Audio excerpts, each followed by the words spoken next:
Hello, everybody, and welcome to the program. I am your host, Malcolm Butterscotch, bringing to you the Butterscotch Report. And look, before we get into this, I just want to give a thank you to our sponsors. Thank you to United Healthcare. Look, without them, a lot of stuff wouldn't be possible. And I just want to say, with the tragic passing of the CEO that did write the checks for this beautiful studio that we have, I just want to say, may you rest in peace and let that heathen Luigi Mangione rest in hell. Deny, dispose, dispatch. Let me get this hot Italian off the street. I want to see him naked. All right. Sorry. My bad. All right.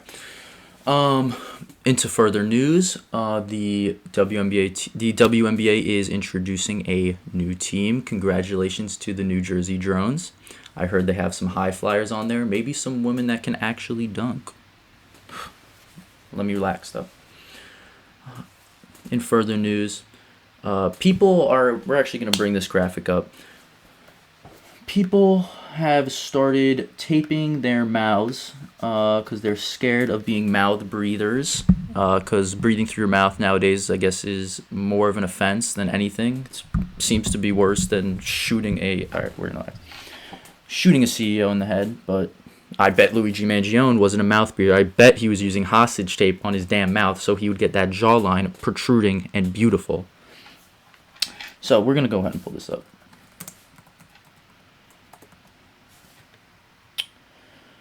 Okay. Hostage tape.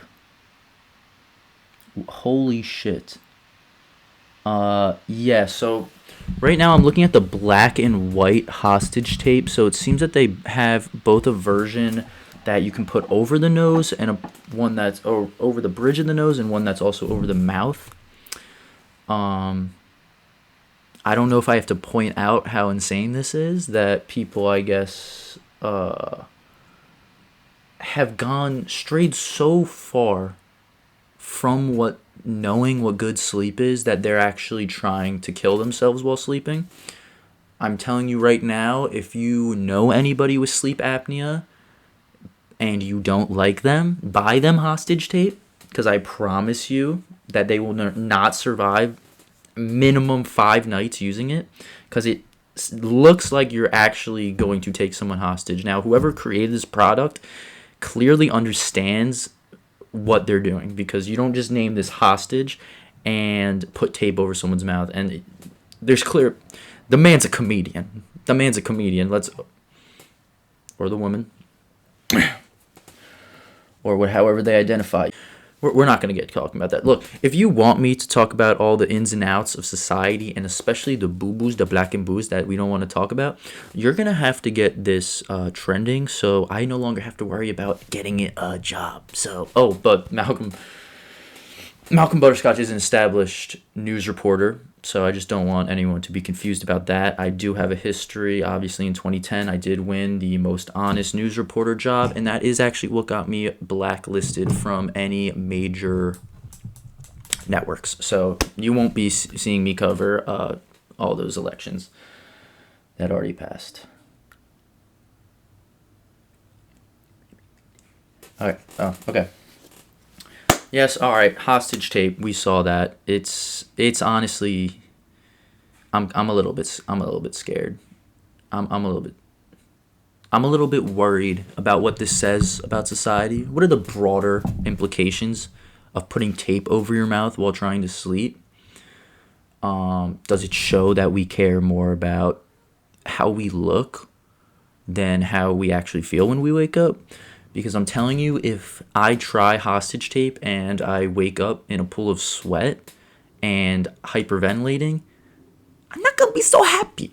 I'm not going to be feeling like my jawline is popping after that. I don't think it's going to matter. But regardless, if you want to look cut, if you want to look chiseled, if you want to look like that Mangione, go get yourself some hostage tape. It's the only thing you can do. Onward and upward. Onward and perhaps downward for someone like Kim Kardashian. It's been a slow year. Let's be real. It's been a slow year. I think she did the thing with the Marilyn Monroe dress whatever that was. I think she wore it.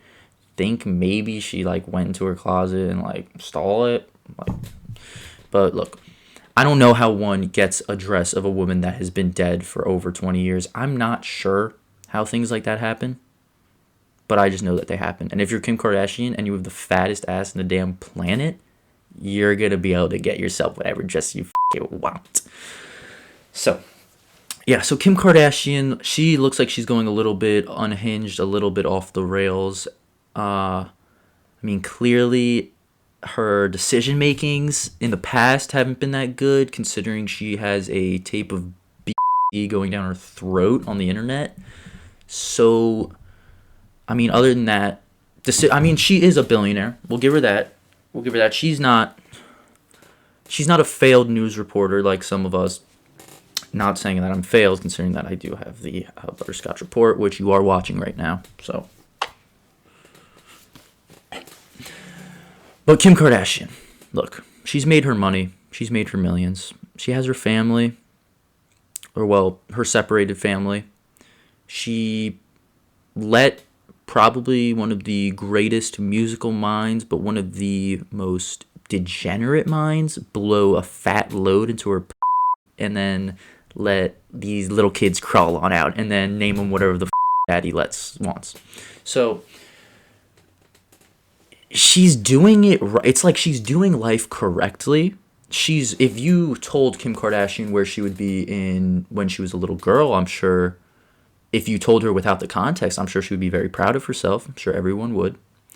I'm sure even if I told you that your daughter would end up a million, whatever the trillionaire she is, that you would be proud. But it's all about context. It's all about context. And I don't mean to come on here onto my news report and for the first, I don't know, however many minutes this has been going on, rag on Kim Kardashian. But did you see the Christmas crawl? Now look, first of all, Happy New Year. We did it. It's 2025. We did it. Sorry, I just wanted to congratulate us. Kim Kardashian's Christmas crawl, I'm going to hopefully have it playing, overlaid over this, is either, and I do encourage you to watch the entire thing by yourself. I was told that it was a music video, but I didn't look into it that much because I don't care about doing research that's proper. I'm going to give you the facts that you really want to know. And the fact is that this Christmas crawl is either a piece of high intellectual artistry that I simply can't understand, and who knows? Whoever directed this could have been directed by Christopher Nolan, for all I know. I do not know what Kim Kardashian is up to, and I don't know what she does on her Christmas crawls. But all I'm going to say is that she looks a little crazy. I'm going to be real. She still looks bad. She's still the body. She still has the body on. Face card never decline for Kim K. But she looks a little cray. I don't know what she's walking around. I don't know. I simply don't know what's going on when I watch that video. And you go, would Kanye have greenlit this? Would Kanye have let his wife crawl around on the floor in the most unsettling, surreal circumstances of cinematography I've ever seen in my life? Look, I don't know. And then the point where she's crawling up Santa's lap seductively, I don't know. I'm going to keep it at that. I don't know. But I thought that we should just do a consensus check-in on Kim Kardashian and see if the body's okay, but the brain, I don't know. I don't know about it. But we're going to move onward from that. That's going to bring us to... All right. I'm having trouble finding the original video, but I'm going to find it, and I'm going to overlay it onto this video. And as you can see, Tesla robots are unsettling. I already used this word, but they are surreal. There's something uncanny about them, for sure. I personally, from the previews, and this is a personal Butterscotch take, this could be complete false, but I'm going to present it as fact. I'm going to. And the fact is that these robots, they're not AI. Those robots are puppeted and remote controlled by people that are sitting probably, I'm going to guess 30 feet away from them. I'm going to guess they're like pretty awkward tech white guys, probably around my age. Most definitely either unpaid or minimum wage workers that are having to keep up conversations while maintaining the fact that they are supposed to be AI. Because the way that Optimus is talking does not sound robotic, so I'll give it to them. They either created the most awkward sounding AI possible, like even more awkward than just Siri speaking to you. They either created that, or there are genuinely people working remotely through these things, talking to 2 Chainz. And we're going to go ahead and play the 2 Chainz clip because there are some things that I really do love about it. I love the fact, and look, the thing about this clip might be AI. This clip might have more AI integration into it than the actual Tesla robot. And look, like I said, I'm going to present this video as fact. So whether 2 Chainz actually did this or not, whatever. I'm Optimus. Man, I'm finna do such a fucked up episode of Black Mirror to you.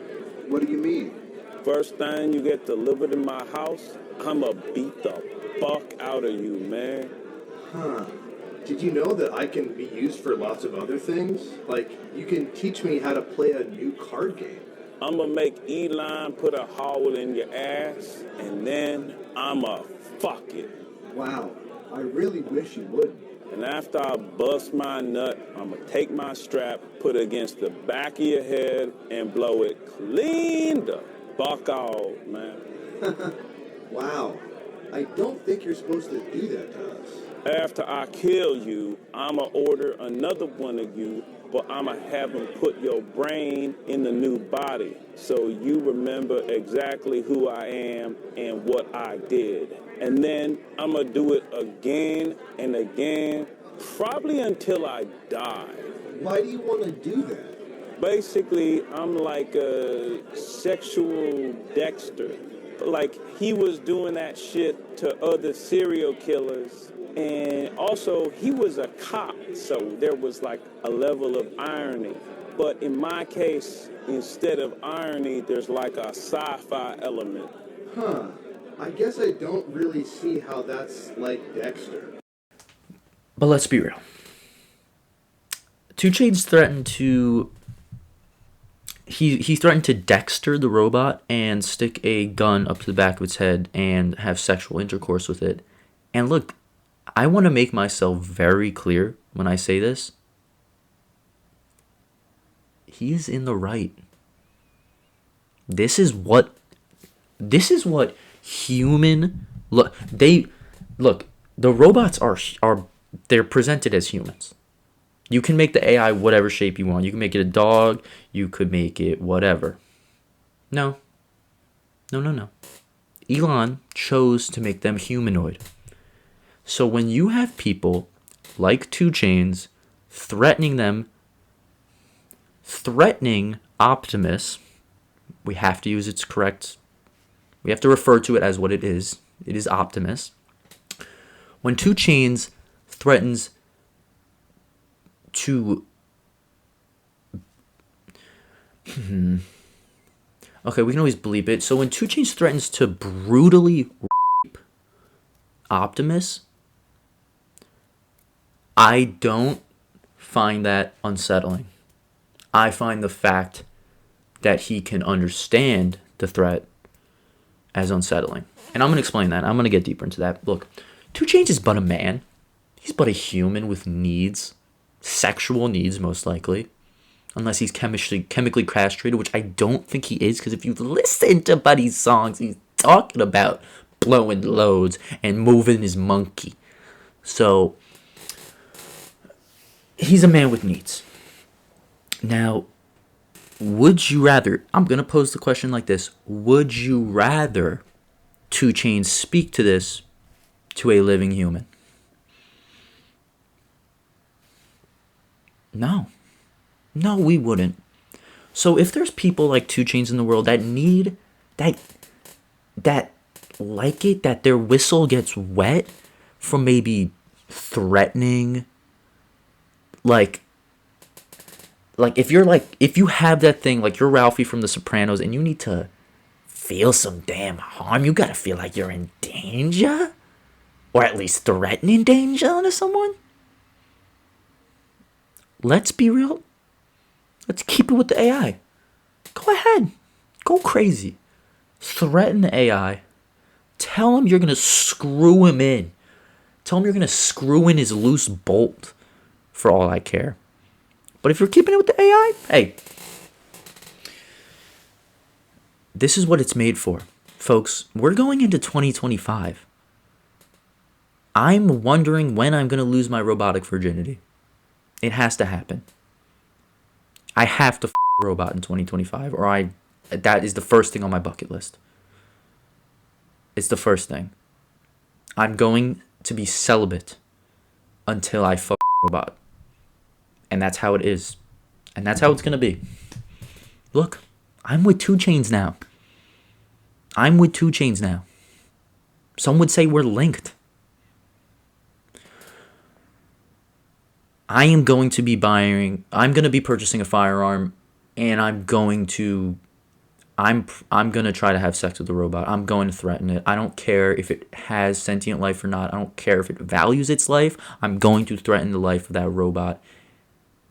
Sexually, physically, I'm going to try to put mental trauma into this robot. I'm going to push the limitations of AI, and that is what 2 Chainz is doing here. And that's what I think people lack that understanding. Because like I said, it's all about context. Kim K, 2 Chainz, Optimus. Look for the context. We need to be unburdened by what has been.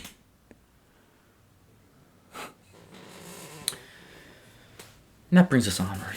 We're 18 minutes into our program, 19 minutes now. Really hoping not all of that made it into it. I'm probably going to have to bleep some of that for the sake of my own personal life. But I think if you're screwed in enough, you will be understanding what I was trying to say.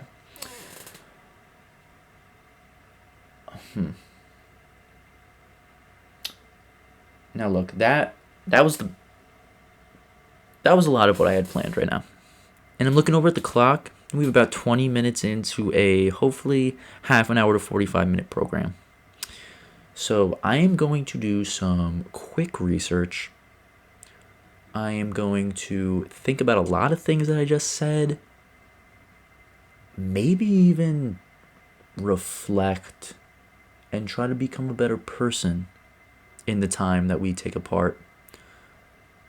But I will be back to film the second half of this news report.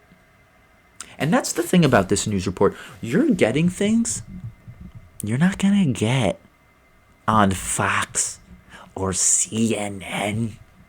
Tell me the last time CNN has talked about the sexual abuse of AI.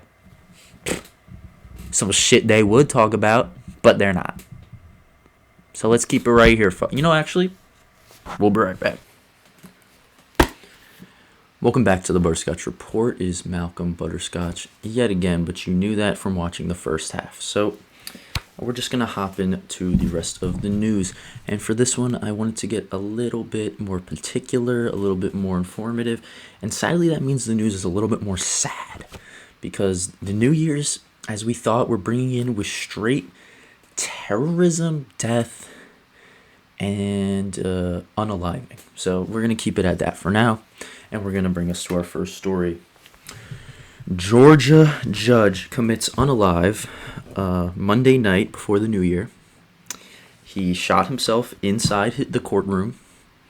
The man's name was Steve Yeckel, and I feel comfortable saying what his name was, considering that the news outlets did as well, and I'm all about journalism integrity. So he was found on Tuesday, so his body got to marinate a little bit in the courtroom. I'm sure that was a stinky, stinky boy. But he did have a quote in his resignation letter, and it looks like the people of Effingham County, first of all, Effingham, kind of a little bit of a crazy name for a county, but okay, he should have had an effing plan with his, when running, because he didn't win again, and that made him sad. Saddy. So, he quoted himself saying in his resignation letter, "I feel that the office of State Court Judge of Effingham is too important to be decided by only 6% of eligible Effingham County voters." Sorry about that. Look, if 6% of your county is coming out and voting, that literally means that you're not important. I'm sorry. I know. And first of all, he says, "I feel that the office of State Court of Effingham is too important." I think you feel depressed, my guy, or did feel depressed, and look, when people are depressed, they don't. A lot of the things that they say might not make logical sense. They are going out of the bounds of reality a little bit, and this is definitely one of those situations because the judge of Effingham County, I don't think is that important, especially if only 6% of voters are coming out. But that's just a Butterscotch report. I could be completely wrong. Could be one of the top offices of all the counties in the U.S.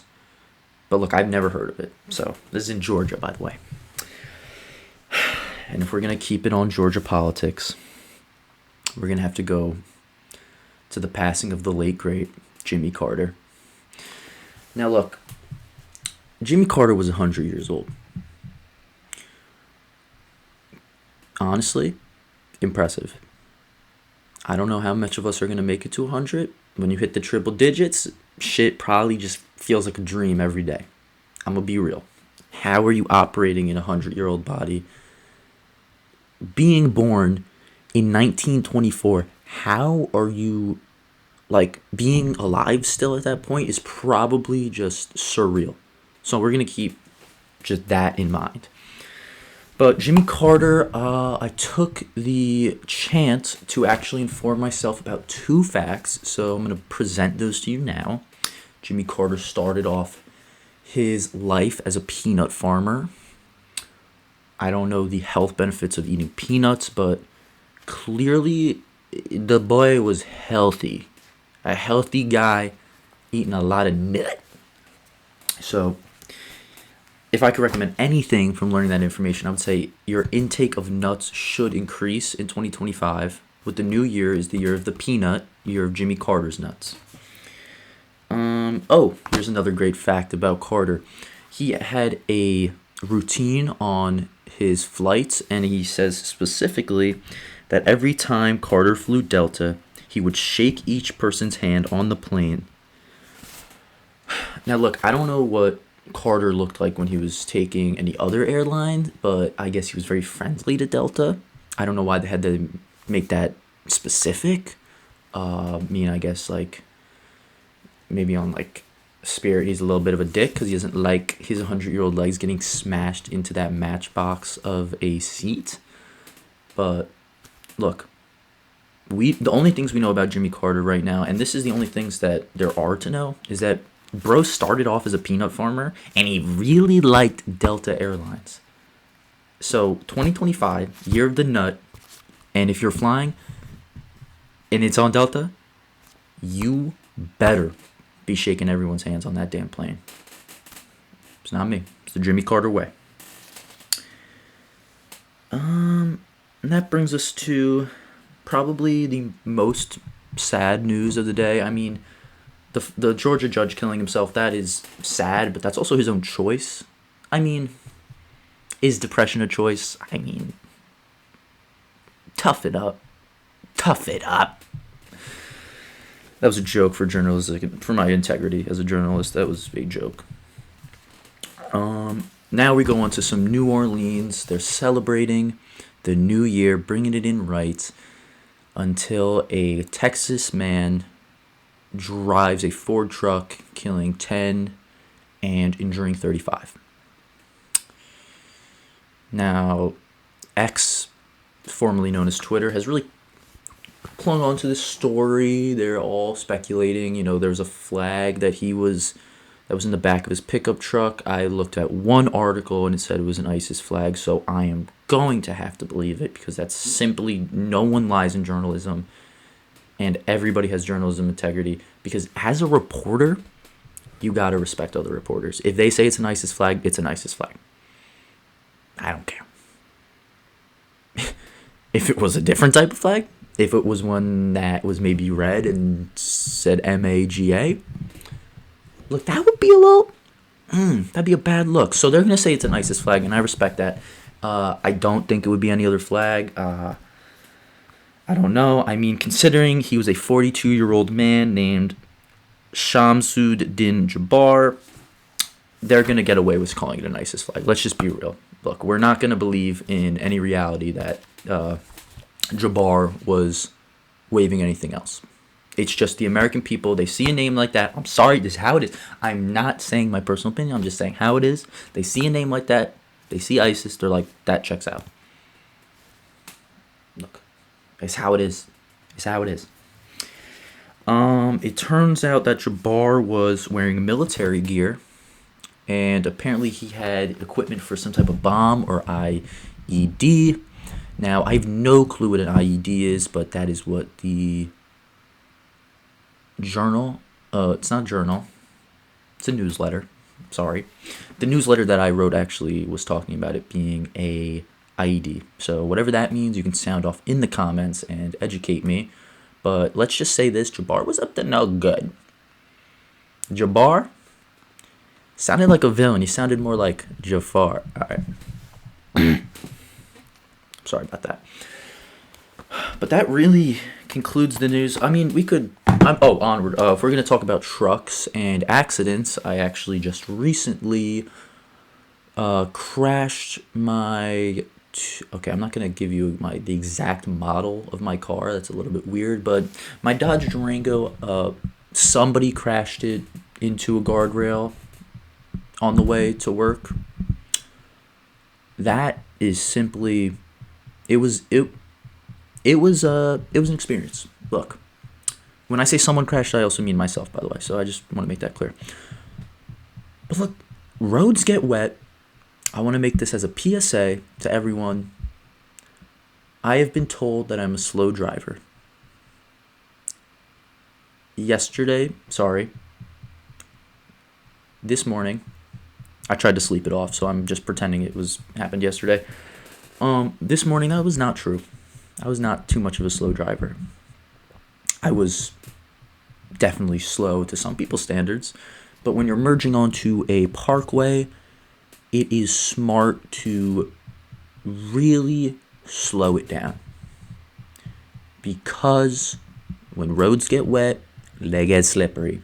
And when your car is 14 years old and weighs a lot, it's gonna slide. And my shit slid. And I almost... I'm fine, though.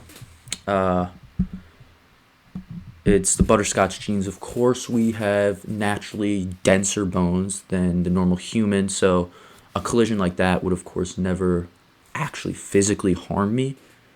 So I wasn't too worried about the physical harm, but I was worried about the car. 14 years old, a lot of memories in there. I mean, damn near as old as me. Could have been my little bro. Some would even say that car was my little bro. That was my twin. So I just want to take this last segment to say RIP.